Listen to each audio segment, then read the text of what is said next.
Bonjour les amis de la nature, j'espère que vous passez un très bon week-end. Il fait très beau, le temps idéal pour s'occuper du jardin, pour s'occuper de ses plantes. On va parler aujourd'hui de pommes de terre. Pour faire des frites, pour faire de la purée, pour faire des pommes de terre vapeur ou les mettre dans une salade, eh bien il faut d'abord qu'elles poussent. On va prendre cette pomme de terre et elle va rejoindre ses petites sœurs.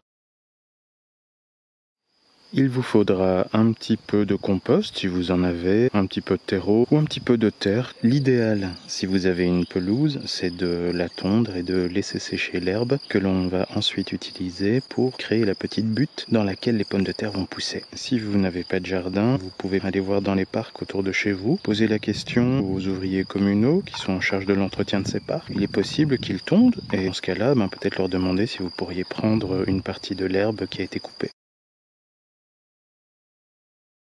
Je pose directement les pommes de terre sur le sol dans un petit lit de terreau. Ensuite, je les recouvre d'une petite couche de terreau. La deuxième étape, une couche de, on va dire 5 cm environ d'herbe sèche. Couche d'après, de nouveau une couche de terre, terreau, compost, cendre de cheminée. Là aussi, environ 5 cm d'épaisseur si vous pouvez. Et vous complétez avec une couche d'herbe sèche à nouveau, 5 cm. Vous avez comme cela votre petit matelas de départ. N'oubliez pas d'arroser, surtout au début, assez fréquemment, une fois par jour si c'est possible.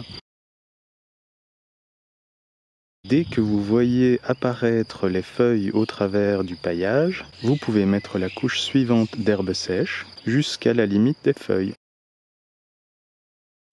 Et voilà, de fil en aiguille, couche après couche, on commence à voir les plants qui poussent. Là, je viens de prendre de l'herbe sèche.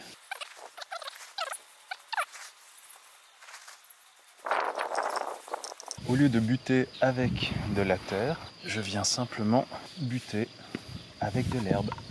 Voilà, si vous avez du terreau, vous pouvez continuer à alterner les couches. L'intérêt, c'est que ça commence à bien monter. Progressivement, ça crée une butte.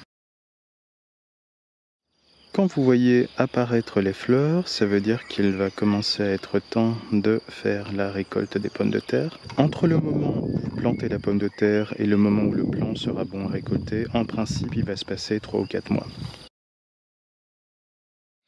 La butelle, je vais la conserver et elle me permettra de venir planter d'autres légumes après la récolte des pommes de terre, peut-être cette année mais plutôt l'année prochaine, puisque tout ça va nous former un substrat excellent pour la culture.